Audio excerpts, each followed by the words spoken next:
নমস্কার, কাউন্টার কিচেনের তরফ থেকে সবাইকে জানাই স্বাগত। আজকে নতুন রেসিপি হলো চিলি বাটার প্রন। সবার প্রথমে আমি কড়াই গরম করে নিয়ে 1 চামচের মতন বাটার দিয়ে দিলাম। বাটারটা গরম হতে হবে।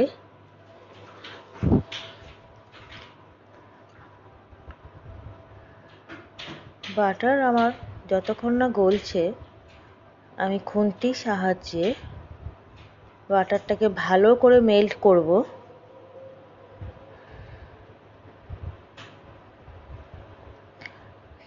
তারপর একটি পাত্রের মধ্যে আমি চিংড়ি মাছটাকে আদা, রসুন, পেঁয়াজ, হলুদ, নুন দিয়ে মাখিয়ে রেখেছিলাম, সেটিকে বাটারের মধ্যে ঢেলে আমি ফ্রাই করে নেব।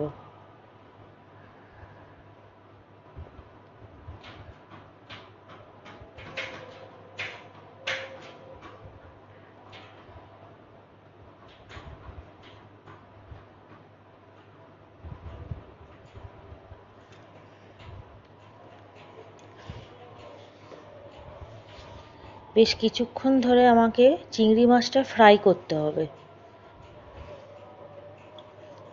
এই রেসিপিটা আপনাদের বাড়িতে খুব তাড়াতাড়ি করে নিতে পারেন। আমি আপনাদের কাছে খুব চটজলদি রেসিপি নিয়ে আসছি, যাতে আপনারা খুব তাড়াতাড়ি রান্না করতে পারেন। এই বিজি লাইফস্টাইলের মধ্যে আপনারা যেন তাড়াতাড়ি রান্না করতে পারেন। এরপর আমি চিংড়ি মাছটা তুলে নিলাম, আঁচটাকে কম আঁচে রাখলাম।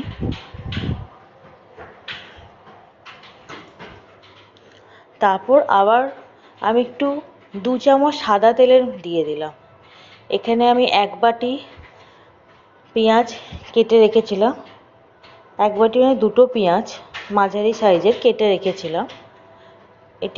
একটি গোটা ক্যাপসিকাম কেটে রেখেছিলাম, সব কড়ার মধ্যে ঢেলে দিলাম। তেল গরম হয়ে যাওয়ার পর ভালো করে পেঁয়াজ ক্যাপসিকামটাকে ভেজে নিতে হবে।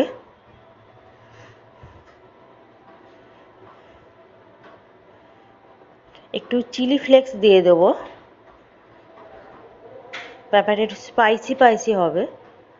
আপনারা যে যেমন ঝাল পছন্দ করেন ঠিক সেইভাবে দেবেন।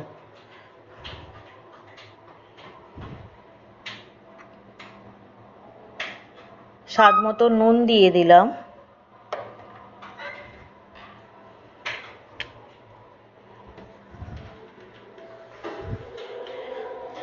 দেখুন ভাজাটা ঠিক আমার এইভাবে হয়েছে, লালচে লালচে ভাজা হয়েছে।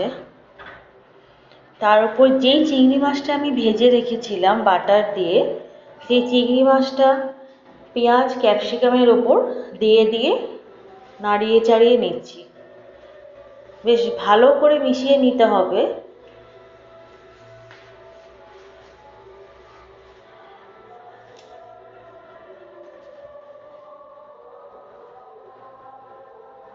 আঁচটাকে একটু দম বাড়িয়ে দেবেন।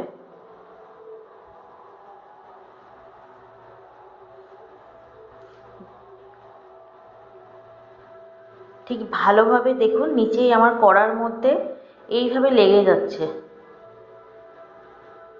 হালকা হালকা তেল ছেড়ে আসছে। তেলটাকে ভালো করে শুকিয়ে নিতে হবে। দিয়ে আমার রেসিপি রেডি হয়ে গেল। এরপর আমি সবাইকে পরিবেশন করব। এই দেখুন কি সুন্দর চটজলদি রেসিপি। এটা যদি আপনাদের ভালো লাগে আপনারা নিশ্চয়ই চেষ্টা করুন বাড়িতে, আর আমাকে কমেন্ট করে জানান যে কেমন লাগলো আপনাদের এই রেসিপিটা। আমার খুব ভালো লাগবে, আর আপনারাও বাড়িতে চেষ্টা করুন। ভিডিওটা দেখার জন্য ধন্যবাদ, আর একটা সাবস্ক্রাইব লাইক করে দেবেন আমাকে।